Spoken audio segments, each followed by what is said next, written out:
간편식의 시장 동향을 이제 한번 살펴볼 건데요. 이제 간편식 시장의 전체 성장 추이를 보면은 2011년에서 13년 그리고 2016년 이후 이제 굉장히 큰 성장 시점이 존재를 했거든요.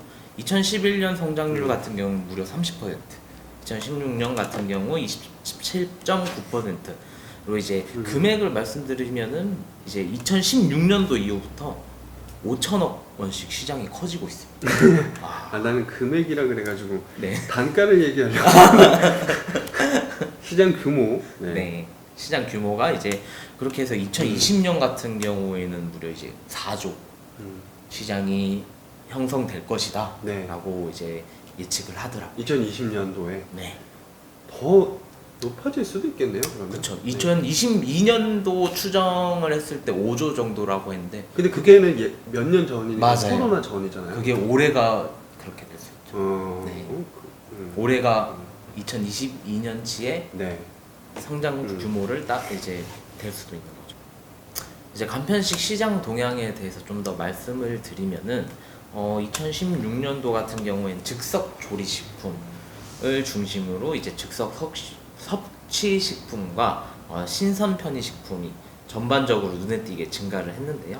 이제 도시락 같은 경우에는 이제 소폭 감소하는 경향이 있고 이제 이렇게 되다 보니 간편식의 어떤 브랜드화, 메뉴화가 되고 이제 고품질화가 같이 이어진 겁니다. 그리고 이 소비 규모가 증가한 것에 대해서 어떤 새로운 소비 집단이 유입되지 않았을까라고 이제 생각을 해봤었습니다. 그러니까 그런 거죠. 이게 지금 말씀 주신 어떤 즉석 조리식품, 즉석 섭취식품, 네. 신선 편의식품 이런 네. 건데 글자가 하도 비슷해요. 맞아요. 즉석은 들어가야 될 것 같아요. 현재 간단하게 먹는 거를 알려줘야 되니까 이게 근데 무슨 용어냐면 네. 통계 용어예요. 그러니까 통계 용어라는 거는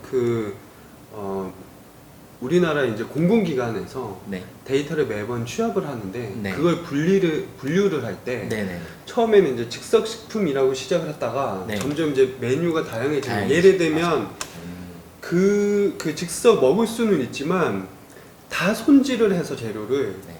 끓이기만 하면 돼요 라는 제품들이 생기니까 네. 이게 통계를 잡는 입장에서는 즉석식품은 또 아니거든. 아, 그러다 보니까 카테고리 하나 만들어서 즉석 조리식품으로 갔다가 네. 그게 먹는데 이게 또 시장에 샐러드 이런 게 켜지면 네네. 이거 조리는 아니거든. 그러니까 즉석 조리식품 아까 손질된 재료를 놨던 건 즉석 조리식품으로 두고 네. 조리하지 않고 그냥 바로 먹을 수 있고 뭐 전자에 돌리거나 뭐 이런 것들 그거는 즉석 섭취식품으로 놓고 네. 그 다음에 이제 샐러드 같은 거 있잖아요. 네네. 이제 뭐 드레싱도 다 돼 있어서 네. 그것들이 이제 바로 먹을 수 있는 건 이건 뭐 야채만 썰어 놓거나 이런 거니까 네. 신선 편의식품 같은 걸로 놓은 거예요. 그러니까 지금 이제 여기 저희가 보고서에서 쓴 용어들은 지금은 즉석 조리네 뭐 즉석 섭취네 이런 용어들을 썼지만 아마 관련돼서 저희 보고서를 보시는 분들 중에 학생분들이 질문을 하실 때가 있어요. 아, 네네네. 대학원 이제 논문을 쓰신다거나 그때 네. 이런 자를 어떻게 찾아 이런 말씀들을 하시는데 이런 용어에 그렇게 집중을 하지 않으셔도 될 것 같고요. 그리고 여러분들이 이 자료를 찾기 어려우신 이유는 그 통계 기준이 계속 달라지는 거예요. 아마 지금도 저희가 즉석 조리, 즉석 섭취 이렇게 얘기했지만 이게 언제 또 간편식이라는 걸로 통합돼서 통계가 나올지를 모르기 때문에 네네. 이제 대략적으로 어느 정도 늘고 있다, 자료를 찾기가 어렵다, 그리고 굉장히 이 영역을 지칭하는 용어들이 굉장히 많이 생겼다가 없어진다라는 건 기업에서 이 상품도 만들었다가 이 상품도 만들었다가 한다는 거고, 반대로 얘기하면 이런 쪼개고 세분화된 상품들을 원하는 수요가 시장에서 계속 늘어나고 있다는 거예요. 그쵸. 그러니까 그 네. 통계를 볼 때는 즉석 섭취식품이 전년보다 몇 프로 늘었는지를 뭔가 계산하려고 하시기보다 굉장히 복잡하게 이렇게 통계가 몇 년 사이에 바뀌고 있는 건 굉장히 세분화되고 있다. 그래서 저희가 이제 보고서상에 얘기를 해놓은 게 네. 브랜드화되고 있다. 네네. 메뉴가 세분화되고 있다 이렇게 얘기를 하는 것들을 점점 그 시장이 치열해지니까 브랜드를 만들 거 아니에요. 네. 쿡, 뭐 아워홈, 뭐 비비고. 그런 것식으로 그렇게 패밀리 브랜드 같은 것들을 만들어서 거기 브랜드의 신뢰를 더하겠다는 거예요. 왜냐면 그 재료의 신선성, 편의성만으로는 차별화가 어려우니까. 그렇죠. 차별화가 어렵다는 건 그만큼 경쟁이 굉장히 심해지고 있다.